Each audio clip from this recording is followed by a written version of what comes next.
Program pertama pemberdayaan UMKM, produk olah makanan, minuman, herbal dan lain-lain. Kemudian yang kedua, peningkatan kapasitas kelembagaan pesantren dan peningkatan skill profesi bagi masyarakat pesantren dan warga NU. Kemudian yang ketiga, merintis berdirinya Retail NU atau NUMAT dengan melihat kebutuhan masyarakat dan mencari tempat yang strategis. Ini poin yang pertama. Poin yang kedua, filantropi dan layanan sosial kemanusiaan. Pertama, meningkatkan perolehan ZIS, zakat, infak, sedekah.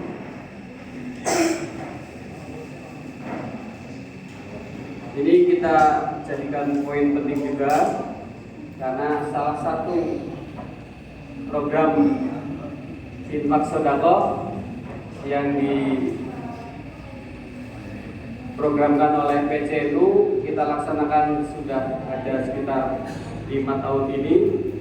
Ya, di tahun 2024 mengalami penurunan 20% perolehannya dibandingkan tahun 2023. Sebagaimana data yang sudah kami edarkan ke kedua ranting masing-masing. Zakat, infak, sedekah ini nanti berarti sifatnya umum. Zakat, infak di dalamnya ada koin NU dan sedekah. Kemudian terkait dengan perolehan peningkatan perolehan SIS itu akan kita laksanakan beberapa program. Yang pertama adalah pengadaan mobil layanan kesehatan atau mobil ambulan layanan kesehatan. Kalau di NU atau di Rajisnu adanya mobil layanan kesehatan dan ada mobil layanan jenazah. Jadi ada dua macam. Satu untuk pelayanan jenazah, satu untuk pelayanan pasien atau orang sakit. Kemudian yang kedua, pemberdayaan zakat, infak, sedekah pada usaha produktif. Kemudian yang ketiga, penghimpunan dana infak siswa atau siswi, zakat atau infak, jamaah haji dan umroh. Kemudian keempat, kerjasama program layanan kesehatan. Dan yang kelima, peningkatan penghimpunan koin NU dan zakat mal. Ini disebutkan secara spesifik adalah peningkatan penghimpunan koin NU. Kemudian ini ada tambahan ya dari hasil sidang tadi, ya, yaitu nomor 6. Penghimpunan dana infak jamaah mujahadah al-asmaul husna. Karena ini juga bagian dari perolehan zakat, infak, sedekah di lingkungan MPCNU. Kemudian yang ke B, mengembangkan wakaf tunai. Programnya memfungsikan nadir wakaf uang NU. Kemudian yang C, peningkatan kapasitas amil. Maksudnya amil zakat, infak, sedekah gitu. Satu, training peningkatan kompetensi amil, ya, mengadakan madrasah amil. Kemudian yang kedua, pembinaan dan peningkatan kapasitas PLPK, UPSIS MPCNU, UPSIS PRNU. Kemudian yang ketiga ini menjadi program tambahan sebagai poin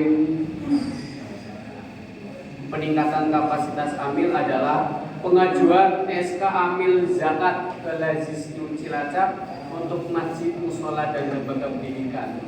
Di tahun 2023 yang akan berakhir di tahun 2024, ya kita sudah melayani sekitar 30 masjid, musola dan beberapa lembaga pendidikan yang sudah memiliki SK amil zakat dari Lazisnu Cilacap.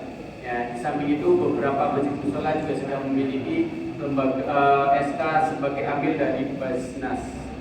Ya, Ini kami upayakan untuk tahun 2025 atau nanti di sebelum Ramadan sudah ada pembaruan SK Amil dan penambahan masjid musola atau lembaga pendidikan yang mau berafiliasi kepada Lazisnu sebagai amil zakat.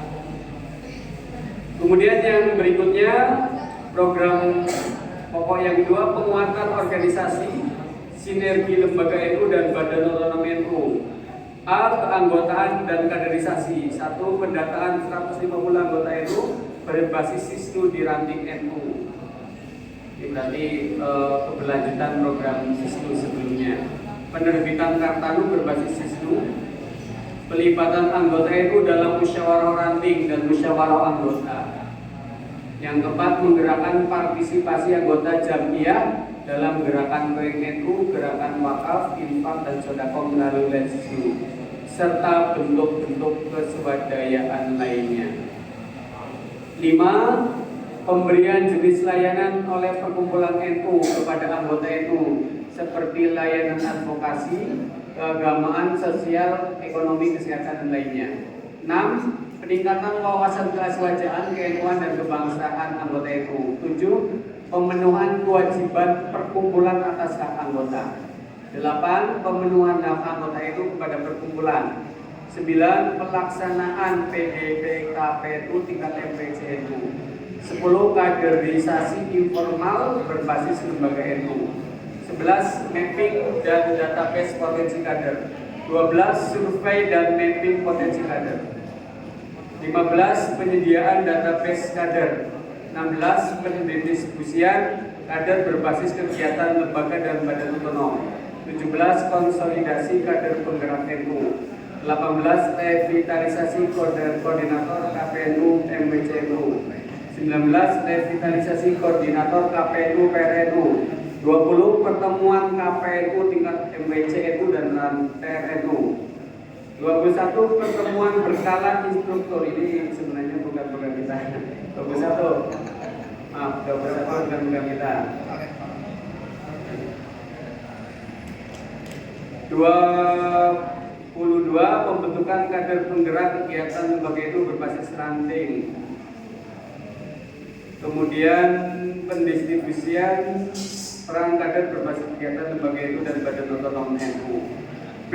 Peningkatan kinerja organisasi. 1. Melaksanakan musker MWCNU sekurang-kurangnya 3 kali dalam satu masa khidmat. Kita sudah 2 kali. Kita sudah 2 kali melaksanakan. Kemudian yang kedua, melaksanakan rapat harian Suriah. 3. Melaksanakan rapat harian Talbidiyah. 4. Melaksanakan rapat gabungan harian Suriah dan Talbidiyah. 5. Melaksanakan rapat pleno. 6. Melaksanakan rapat kerja MWCNU akhir tahun. Melaksanakan rapat kerja MWCNU awal tahun. Melaksanakan rapat kerja MWCNU lembaga-lembaga NU 8. 9. Melaksanakan rapat kerja MWCNU insidental. 10. Melaksanakan kurban tematik dan problem solving. 11. Mengikuti permusyawaratan dan rapat vertikal di PCNU. Kemudian yang ke-12, mengikuti permusyawaratan dan rapat vertikal di PWNU. Kemudian 13, pengelolaan SIPNU berkelanjutan. 14, penerbitan persyaratan khusus penting dan biasa berbasis SIPNU. 15, penyampaian laporan kegiatan real time berbasis SIPNU.